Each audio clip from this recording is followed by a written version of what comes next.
All right. Can everyone see that? Yes. Okay. So for my project, I kind of just started out with this very broad idea of looking at kind of population centers, the most heavily populated neighborhoods in Charlotte. I really liked the work that we did with QGIS, and I thought this would be a good way to kind of expand on that on in my own way.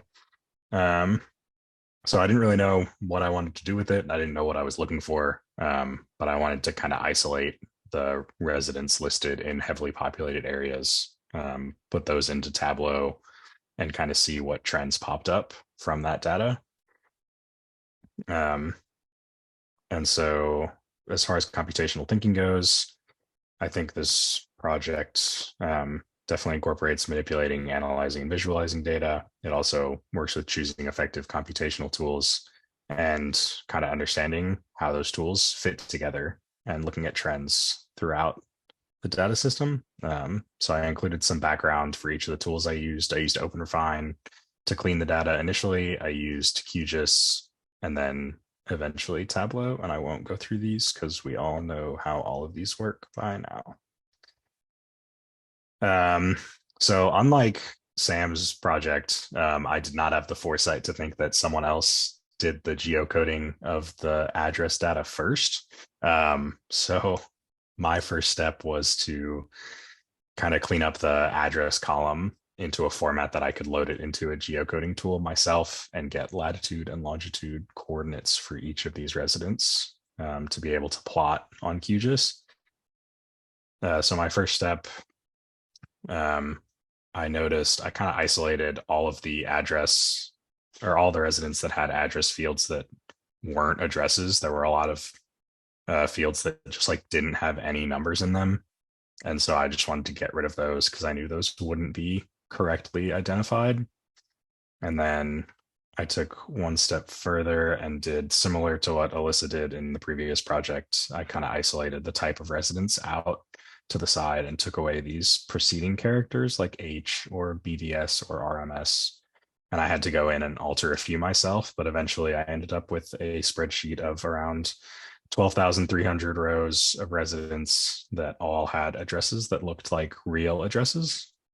And I could take that and plug that into QGIS, which I found actually had a free geocoding tool. I looked at a couple that cost money. This was the only one I found that I could access for free. And so you can input a CSV file, you can identify which columns correspond to address, city, state.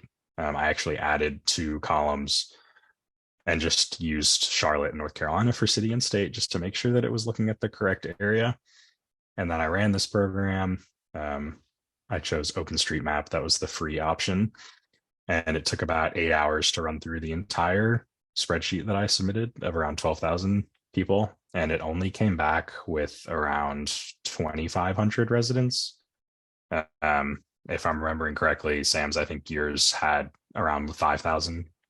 So it's already about half of that and about 1/5 of the total data that was included originally.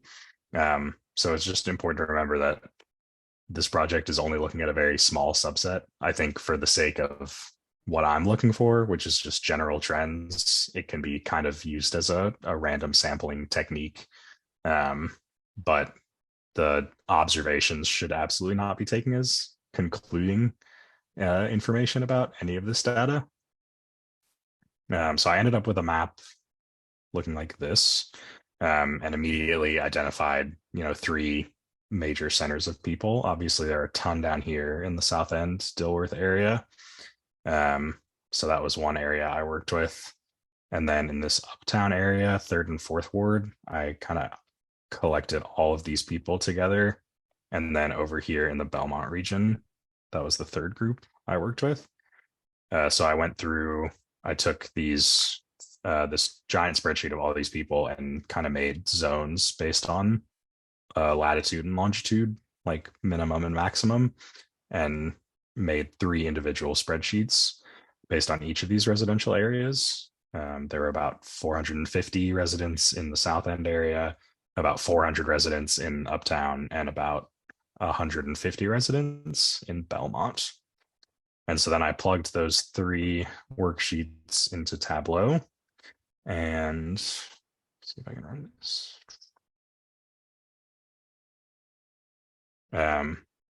I wanted to kind of see what trends showed up, specifically looking at race and jobs.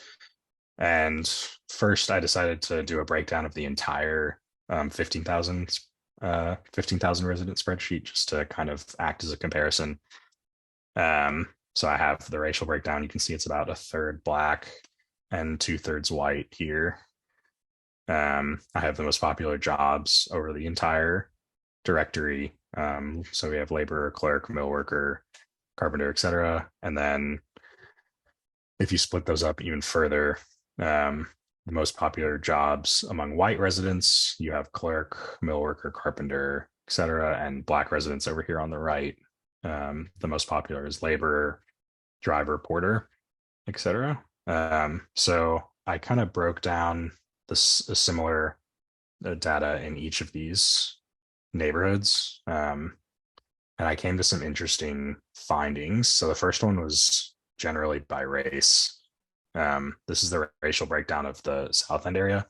So you can see it doesn't even come close to resembling this initial chart. It's way more skewed. The only one that comes close actually is Uptown residents. That's actually pretty close to the original breakdown. And then Belmont actually was 100% white residents. There were no Black residents that were polled.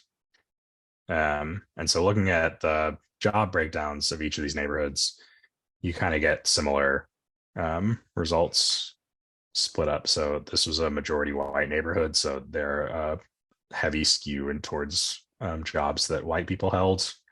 Uptown, it's a little bit more split. You see a lot more laborers, drivers. And one thing I noticed actually in Belmont that was really interesting, back in the total breakdown, clerks were actually the most popular job for white individuals by a lot. There, you can see there are 834 white residents that are employed as clerks, and the next highest is mill worker at 551. So they have about 300 more clerks. But if you look at the Belmont breakdown, it's an all-white neighborhood. The most popular job is mill worker, and there are 42. And the second most popular is clerk, and there are only 7. So I think just looking at that, you can already kind of tell that the Belmont neighborhood must be closer to the mills. Hence, a lot of the mill workers would choose to work there. And to confirm that, you can see that kind of as you get farther away, if you'll remember, Belmont was that farthest east one. Then in Uptown, it's a little bit closer.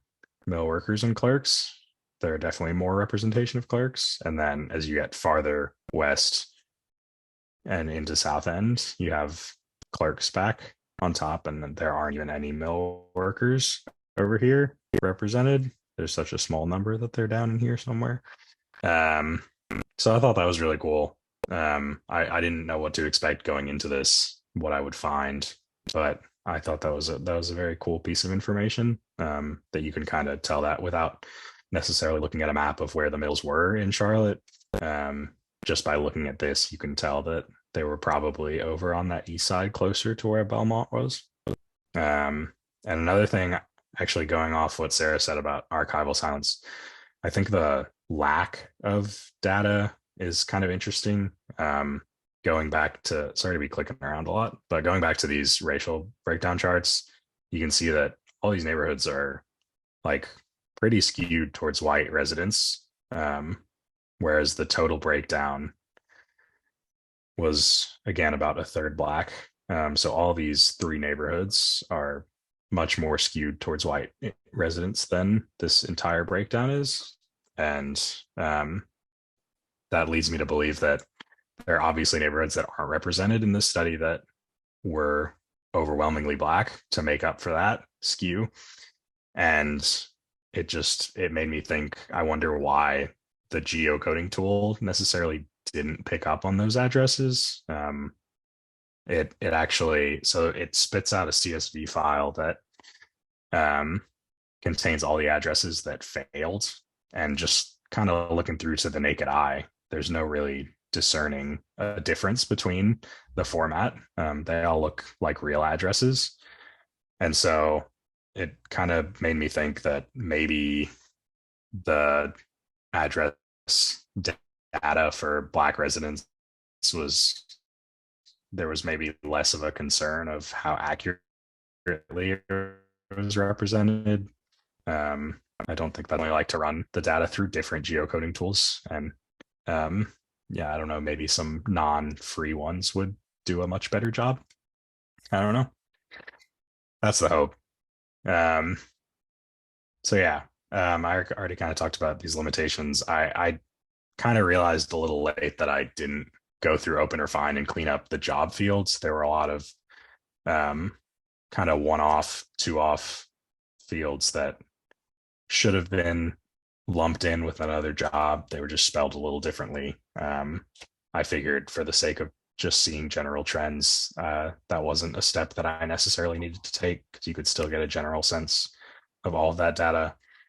And then as far as looking forward, I really think it would be interesting to kind of take this data and explore it, maybe in some sort of combined form with the work that Sam's did.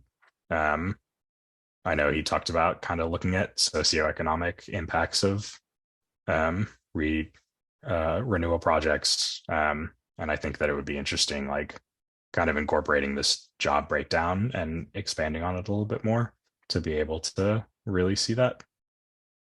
So yeah, that's my project.